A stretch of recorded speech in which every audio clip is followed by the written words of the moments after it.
Hi friends, అందరికీ శ్రీకృష్ణ జన్మాష్టమి శుభాకాంక్షలు. అందరికీ ఆ శ్రీకృష్ణుని కృపా కటాక్షాలు ఎల్లవేళలా ఉండాలని మనస్ఫూర్తిగా కోరుకుంటున్నాను. ఇప్పుడు మనం మల్లమ్మదేవి పార్కుని ఆనుకుని ఉన్న వేణుగోపాల స్వామి పుష్కరిని ఆవలి ఒడ్డున ఉన్న వెంకటేశ్వర స్వామి గుడికి వెళ్లబోతున్నాం. ఆలయం మీద ఉన్న దేవతామూర్తుల విగ్రహాలని ఎంత తీరుగా మలిచారో చూసారా ఫ్రెండ్స్? మీకు ధ్వజస్తంభం ప్రాముఖ్యత తెలుసా? ధ్వజస్తంభం హిందూ దేవాలయాల్లో ఒక భాగం. ధ్వజస్తంభం చుట్టూ ప్రదక్షిణ చేసిన తర్వాత దైవ దర్శనం చేసుకోవటం ఆచారం. ధ్వజస్తంభం దగ్గర కొట్టే గంటను బలి అంటారు. ఆలయంలోని దేవాలయానికి గర్భాలయాన్ని ముఖంగాను, ధ్వజస్తంభాన్ని హృదయంగాను పోలుస్తారు. ఆలయ ప్రాకారాలు చేతులు వంటివి. నిత్య హారతులు జరిగే దేవాలయాల్లో షోడశోపచార పూజా విధానం జరగాలి అంటే ధ్వజస్తంభం తప్పనిసరి. దీపారాధనలు, నైవేద్యం వంటి ఉపచారాలు ధ్వజస్తంభానికి కూడా చేయాలి. దేవాలయాల్లో నిర్మలమైన వాతావరణం, భగవద్ధ్యానం వంటివి మానసిక ప్రశాంతత కలిగిస్తాయి. అందులో మూల విరాటు ఎంత ముఖ్యమో ధ్వజస్తంభం కూడా అంతే ముఖ్యం. ధ్వజస్తంభం ఉంటేనే దేవాలయానికి ఆలయత్వం ఉంటుంది. ఈ దేవాలయంలో ఆ కోనేటి రాయుడు దేవేరులతో సహా కొలువై ఉన్నాడు.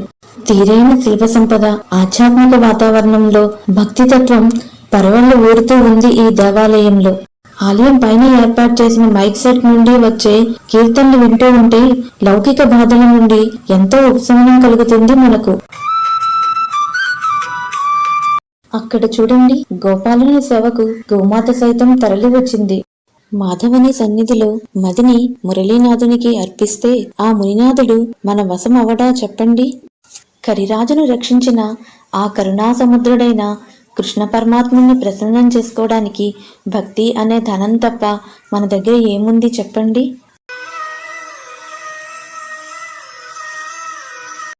అదిగో చూడండి, జయ విజయులు ద్వారపాలకులే ఉండగా ఆ కోనేటి రాయుడు భక్తుల పాలిట కొంగు బంగారమైన ఆ వెంకటరమణుడు ఎంత ప్రశాంత చిత్తుడే ఉన్నాడు.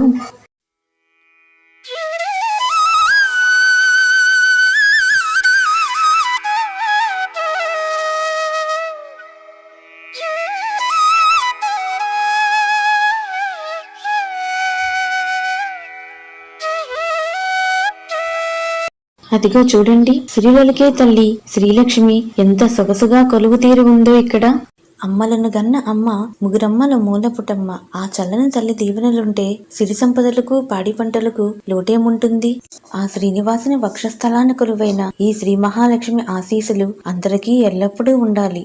ఈ శ్రావణ మాసంలో ఈ అమ్మవారిని దర్శించి కొలవడానికి విశేషంగా ఎంతో మంది భక్తులు ఇక్కడికి వేంచేసి ధూపదీప నైవేద్యాలతో ఆ తల్లిని కొలుస్తూ ఉంటారు.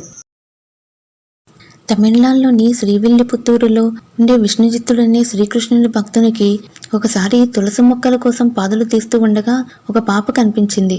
ఆమెను సాక్షాత్తు భగవంతుని ప్రసాదంగా భావించి ఆమెను పెంచుకోసాగాడు విష్ణుచిత్తుడు. ఆమెకి కోదై అంటే పూలమాల అన్న పేరుతో గారాభంగా పెంచాడు విష్ణుచిత్తుడు. ఆ పేరే క్రమంగా గోదాగా మారింది. గోదాదేవిని సాక్షాత్తు భూదేవి అవతారంగా చెప్తారు. మూల విరాటికి ఎదురుగుండా స్వామి వాహనమైన గరుకుమంతుని సన్నిధి ఉంది. ఆలయం బయట ప్రాంగణంలో స్వామి ప్రియభక్తుడైన హనుమంతుల వారు కొలువుదీరి ఉన్నారు. ఆ వాయుపుత్రుడిని, గరుకుమంతుల వారిని దర్శించుకున్నాకే స్వామివారి దర్శనం చేసుకుంటారు అందరూ. ఇదిగో చూసారా, ఆలయం బయట ప్రాంగణంలో కూడా గరుకుమంతుని విగ్రహం ఉంది. ఫ్రెండ్స్, మీకు ఇంతకు ముందే చెప్పాను కదా, ఈ ఆలయం రాణి మల్లమ్మదేవి పార్కుని ఆనుకొని ఉన్న వేణుగోపాల స్వామి వారి పుష్కరిని ఆవలి ఒడ్డున ఉంది. అదిగో ఆ కనిపిస్తోంది కదా, అదే స్వామివారి కోనేరు. మనం మల్లమ్మదేవి పార్క్ వీడియో ఇంతకు ముందే చేశాం. మీరు ఇంకా చూడకపోతే డిస్క్రిప్షన్లో లింక్ ఇస్తాను, తప్పకుండా చూడండి. ఇదిగో చూడండి, భక్తులు తెచ్చే కొబ్బరికాయలు కొట్టేందుకు ప్రత్యేక స్థలాన్ని ఏర్పాటు చేశారు ఇక్కడ.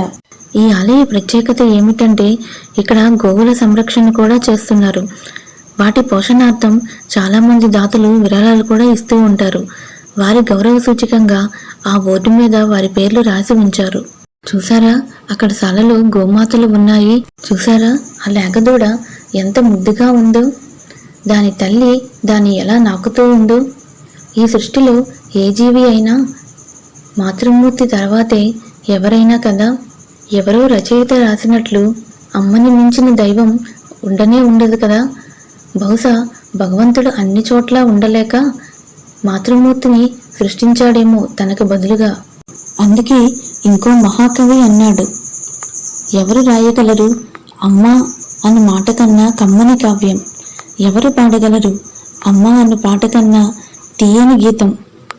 నిజమే కదా ఫ్రెండ్స్, మీకు జై విజయుల కథ తెలుసా?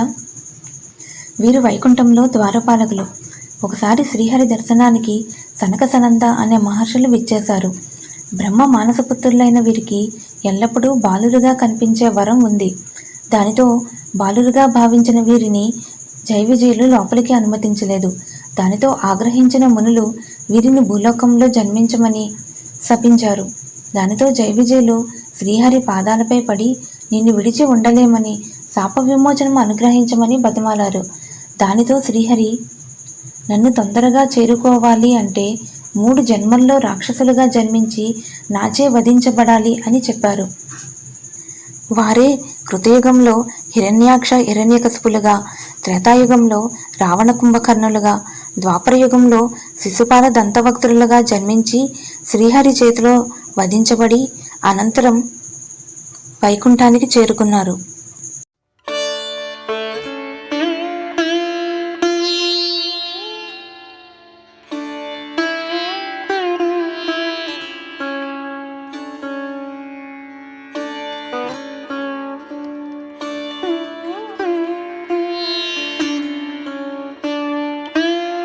మీరు కూడా పొబ్బిలి వచ్చినప్పుడు ఈ ఆలయాన్ని సందర్శించి ఆ దేవదేవుని అనుగ్రహాన్ని పొందండి.